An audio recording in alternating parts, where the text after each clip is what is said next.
Hi, it's Sam Imberger here from the University of Melbourne, and today I'm going to be giving you an update on Project C1, which is all about how urban stormwater retention, use and treatment can protect and restore natural flow regimes and healthy waterways. Okay, so Project C1 is a large project with the overarching aim of finding the most effective ways to infiltrate, use and treat stormwater to protect and restore stream health. However, the project is divided into three differing studies, each with a slightly different focus. So the first is the Little Stringybark and Dobsons Creek project. The second is the protection of streams in the Sunbury Growth Area project. And the third is multi-scale real-time rainwater and stormwater harvesting and control systems project. So for the purpose of this update today, I'll go through each of these studies in turn. Okay, so looking first at the Little Stringybark and Dobsons Creek project. So this project aims to restore the ecosystem structure and function of two peri-urban streams, being Little Stringybark Creek and Dobsons Creek, by retrofitting drainage infrastructure at the catchment scale using dispersed SCMs, so things like rainwater tanks, rain gardens, biofilters, downpipe diverters and swales.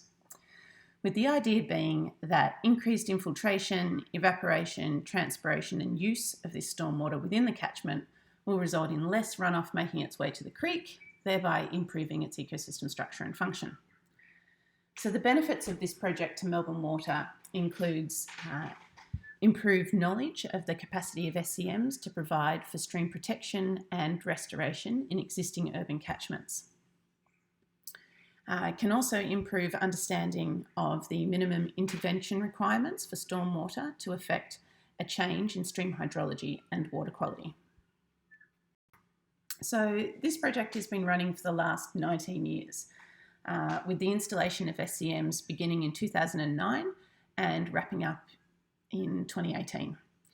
So during that time, we installed a total of 543 SCM projects, where a project was made up of one or more SCMs installed in series, but funded as a single project. So prior to and after SCM installation, we've monitored stream hydrology, water quality, benthic algal biomass, diatoms, macroinvertebrates, and leaf breakdown. In 2020, we've continued with reduced monitoring, including only stream hydrology and macroinvertebrates on a continual and biennial basis, respectively. We've also finalised the modelling of our predictors of stormwater intervention, and this is in the process of publication. We've also continued developing the hierarchical Bayesian modelling framework, which we'll use to assess the impacts of our stormwater intervention on stream structure and function. And in the coming year, we'll see the completion and submission of all of our manuscripts and the completion of a series of technical notes and project summary reports. Okay, so that's a wrap on the first project. The second project is the protection of streams in the Sunbury Growth Area project. So this is all about stormwater management for stream protection.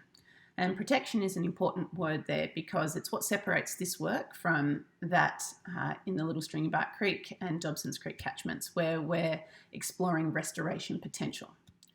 So in this project, we're investigating stream protection, working in new catchments where, unlike in the Little Stringybark Creek catchment, the limitations of insufficient space for stormwater control measures and demand for the harvested stormwater are likely to be overcome.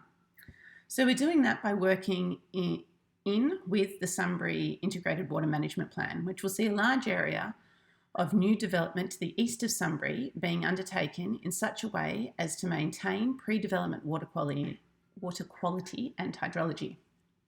So that's going to be achieved through a major network of stormwater treatment wetlands and associated reticulation systems, which will be built to retain and harvest stormwater runoff. And you can see that illustrated here in this figure. So on the left in panel A, you can see the suburb of Sunbury with the current extent of urban development in grey and the area of future expansion in green. To the panel on the right, labelled B, You can see an overlay showing the extent of the planned stormwater treatment and harvesting network area in orange and the associated reticulation network in dark orange. Okay, so this project has many benefits to Melbourne Water. It will allow the evaluation of the benefits of the Sunbury Integrated Water Management Plan for protecting stream health, both during and after urban development. It will also facilitate the development of more accurate waterway protection targets and intervention standards or objectives for urbanising catchments. And finally, it may also facilitate updates and changes to policy and standards, such as the Beckham guidelines. Okay, so to achieve all this, we are establishing a monitoring program across 3 different scales. Firstly, we'll monitor 10 small ephemeral tributaries with varying types and extents of catchment development. So, for example, business as usual versus integrated water management approaches. In these sites, we'll monitor surface and subsurface hydrology, water quality, stygofauna, organic carbon processing rates, and the water age or origin. Secondly, we'll also monitor 8 small streams and 13 large streams, all again with varying development projections. But in these sites, we'll focus our monitoring on surface waters only, looking at hydrology, water quality, and macroinvertebrates. So over the last 12 months, we've worked to secure landholder approval to access and establish our monitoring sites. This is now almost complete, just with a few minor site changes going on. We've installed our tributary bore nests and piloted hydrological and water quality sampling methods across 5 of our 10 sites to date. We've developed and tested numerous low-cost hydrological sensors and related infrastructure. We've undertaken a lot of hydrological, water quality, biological and ecosystem function monitoring. And finally, we've also been analysing the monitoring data and preparing several manuscripts for submission. Okay, so this figure here just shows an example of some of our hydrological monitoring data. So what we're learning from these systems is that they remain dry most of the year. So they're generating no runoff even during rainfall events for approximately 6 months of the year. And so this is suggesting that the systems are highly retentive of both flow and pollutants for a large portion of the year. During wetter months, the streams do respond to large rainfall events, thus transmitting some water and associated pollutants downstream, although those streams rapidly dry when the rainfall ceases. So this really strong seasonality that we're seeing is actually really critical to the hydrological and ecological function of these streams. And it's important to note that this will be completely lost by the creation of hydraulically efficient drainage schemes. So in the coming year, we're looking to complete all of our bore nest installations across all of our sites. We're looking to upgrade and build new flow monitoring gauges on both Jackson's and Emu Creeks. And we're also looking to continue monitoring. Okay, so the third and final project is the multi-scale real-time rainwater and stormwater harvesting and control systems project. So this is all about the use of real-time control technology, or RTC, to operate a highly distributed network of small-scale SCMs.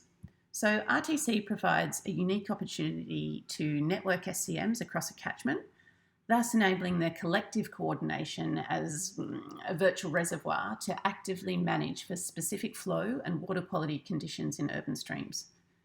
So this technology can optimise the use of the storage capacity, thus potentially reducing storage volumes and space requirements of individual SCMs.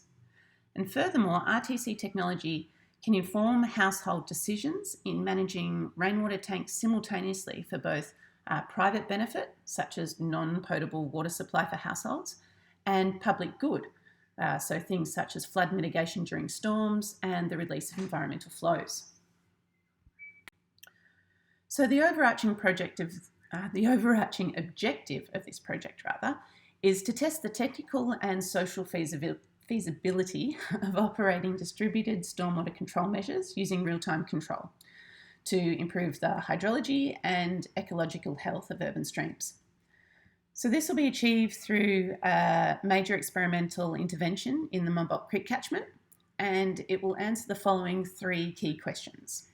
Okay, so the first being, can networked SCMs and RTC technology improve the flow regime in Monbulk Creek? Secondly, in what ways do household water practices support or challenge the social sustainability of networked rainwater tanks being co-managed for both private and public good? And finally, do the increased base flows and reduced storm flows improve platypus foraging habitat in Monbulk Creek?